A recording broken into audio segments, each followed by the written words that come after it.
ప్రమాణ స్వీకారానికి సభా వేదిక దగ్గరికి సిఇఓ గారి దగ్గరికి రావాల్సిందిగా యాదవ్ రెడ్డి గారికి వినతి.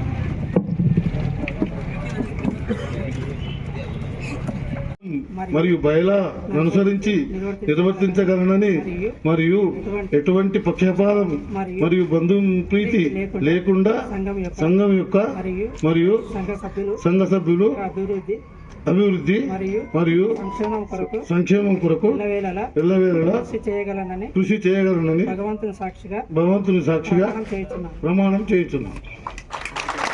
మున్సిపల్ ఎన్నికలు కాబట్టి అవన్నిటికి కూడా సమయం పడుతుంది. ఈ దానికి సమాయత్తం కావడానికి కూడా సమయం పడుతుంది. కాబట్టి కనీసం మనకు ఒక సంవత్సర కాలం పాటు పొడిగింపు వస్తుందని మనం అందరం కూడా ఆశించాలి. ఖచ్చితంగా వస్తుందని నేను భావిస్తున్నా. కాబట్టి ఇంకా సంవత్సరంన్నర కాలం పాటు మన యాదవ్ రెడ్డి గారు చైర్మన్ గా ఉంటారు. ఈ సొసైటీకి చాలా బాధ్యతలు ఉన్నాయి.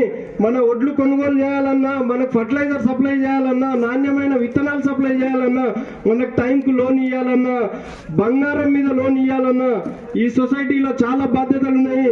మనం నిటారుగా నిలబడి మన మీద ఆశపడ్డోని తోలుకొచ్చి అర్ధరాత్రి ఇంట్లో బంగారం ఉంటే రేపు పొద్దుగాల కల్లా నీకు లాగోడి ఇప్పిస్తానంత ధైర్యం మీరందరూ కూడా రైతులకు ఇవ్వాలని ఈ వేదిక ద్వారా నేను కోరుకుంటా ఉన్నా.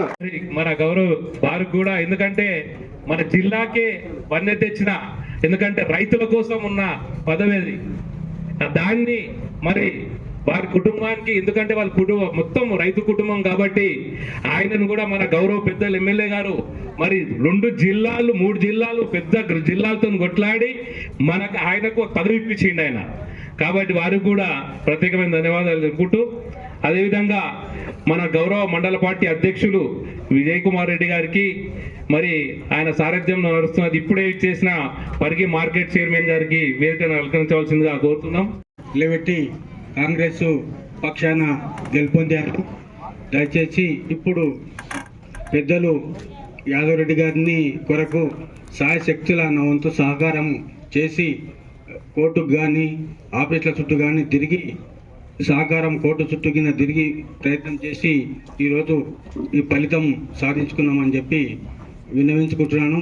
దయచేసి రైతులకు అందరికీ సకాలంలో గతంలో ఏం జరిగిందో, ఎందుకంటే 9 సంవత్సరాల 6 నెలలు గవర్నమెంట్ వాళ్ళది ఉండే, ఎందుకంటే వాళ్ళ చైర్మన్ ఉన్నారు కాబట్టి మేము పెద్ద పట్టించుకున్న లేకుండే కాబట్టి వాళ్ళు చెప్పింది వేదం జరిగింది. గతంలో పొరపాట్లు అయితే జరిగినాయి. ఇక్కడ నుంచి మా అధ్యక్షుల వారు ఎన్నికైంది, వాళ్ళ ప్రమాణ స్వీకారం చేసింది కాబట్టి తూచా తప్పకుండా రైతులకు వెళ్ళ వెంట ఉండి సాయం చేస్తామని చెప్పి ఇంతటితో నా నాయకత్వం నచ్చి, మన నాయకుడు రేవంత్ రెడ్డి గారి నాయకత్వం నచ్చి ఒక అభ్యుదయ భావాలతో మన కాంగ్రెస్ పార్టీకి చేరి పనిచేస్తున్నటువంటి నాయకులకు, ఇంకా ఎవరైనా మన పార్టీలకు రావాలనుకుంటున్న వాళ్ళకు కూడా మీరు స్వాగతం చెప్పండి. ఎందుకంటే ఇలాంటి బంగారు అవకాశం మళ్ళీ మనకు రాదు. మన పరిగి నియోజకవర్గానికి దగ్గర ఇప్పుడు ఆ 300 కోట్లు రుణమాఫీ అయిపోయింది. 300 కోట్లే ఖాళీ. ఇప్పుడు నేను చెప్పిన ఈ 3 రోడ్లే 300 కోట్లు అవుతాయి. మన షాద్నగర్ పరిగి వికారాబాద్, మన గడ్సింగాపూర్ టు రంగారెడ్డిపల్లి, ఇవి కాకుండా మనం 100 కోట్ల ఈ మధ్యకాలంలో ఫౌండేషన్లు వేసినాం. అది కాకుండా 300 కోట్ల రుణమాఫీ అయిపోయింది. ఇంకా ఇవి కాకుండా ఎన్నో పథకాలు మనం అన్ని కూడా స్టార్ట్ చేయడం జరిగింది. కాబట్టి ఇన్ని పథకాలు గతంలో ఎప్పుడు కూడా పరిగి నియోజకవర్గానికి శాంక్షన్ కాలేదు. ఇలాంటి తరుణం లోపల మనమందరం కూడా వివేకంతో పనిచేయాలి. ఎక్కడ కూడా అభద్రతా భావం కానీ లేకపోతే ఏ విధంగా మనం భవిష్యత్తులో ఉద్యోగాలను సంపాదించాలి అన్నది కూడా ఆలోచన చేయాలి.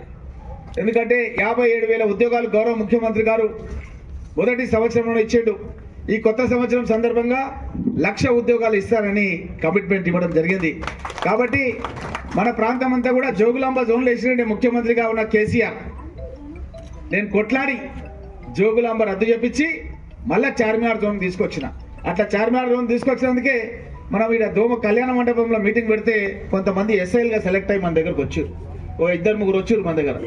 మన దోమ ప్రాంతం నుంచి జడ్జి కావడం, ఎస్ఐలు కావడం, అదేవిధంగా ఇవన్నీ కూడా మనకు సంతోషదాయకం. ఎందుకంటే మన ప్రాంతాల నుంచి చదువుకున్న విద్యార్థులు ఈ విధంగా ఉన్నతమైనటువంటి పదవులలో కాంగ్రెస్ ప్రభుత్వంలో రావడం అన్నది చాలా సంతోషదాయకం. దగ్గర మన వికారాబాద్ జిల్లా నుంచి 60 మంది ఎస్ఐలు సెలెక్ట్ అయ్యారు. ఒకవేళ మనం కనుక జోగులాంబ జోన్లో ఉంటే మనకు ఒక ఉద్యోగం రాకుంటుండే. ఎందుకంటే నా మిత్రుడు సంపత్ కుమార్ 14లో నేను ఎమ్మెల్యే ఉన్నప్పుడు నా పక్కనే ఉంటుండే. మాకే ఉద్యోగాలు లేవన్నా, మిమ్మల్ని తీసుకొచ్చి అక్కడే వేసారు జోగులాంబ జోన్లు అని చెప్పి బాధపడుతుంది. అటువంటిది మనం కొట్లాడి మన చార్మినార్ జోన్ గతంలో ఏదైతే ఉండేనో మన పూర్వ హైదరాబాద్ జిల్లా, మనం చెన్నారెడ్డి సాబ్ మనం ఏం చేసినంటే హైదరాబాద్ చుట్టుముట్టు ఉన్నటువంటి ఇబ్రాహీంపట్నం కానీ, వికారాబాద్ కానీ, మేడ్చల్ కానీ రంగారెడ్డి జిల్లా అని చేసిండు. అట్లా చేసేపటికనే మనకు అభివృద్ధి అయింది. ఉపాధ్యాయులు కానీ లేకపోతే పోలీస్ కానిస్టేబుల్ కానీ మేము హైదరాబాద్ చుట్టుముట్టు ఎక్కడ పోని మాకు నమస్తే పెడుతుంటారు, చెప్తుంటారు మాది ఆ తాండ ఈ తాండ ఈ ఊరు ఆ ఊరు అని చాలా మంది చెప్తున్నారు. ఎందుకంటే మనోళ్ళే వాళ్ళందరూ. అవన్నీ జాబ్స్ ఎట్లా వచ్చినాయంటే రంగారెడ్డి జిల్లా ఉండబట్టి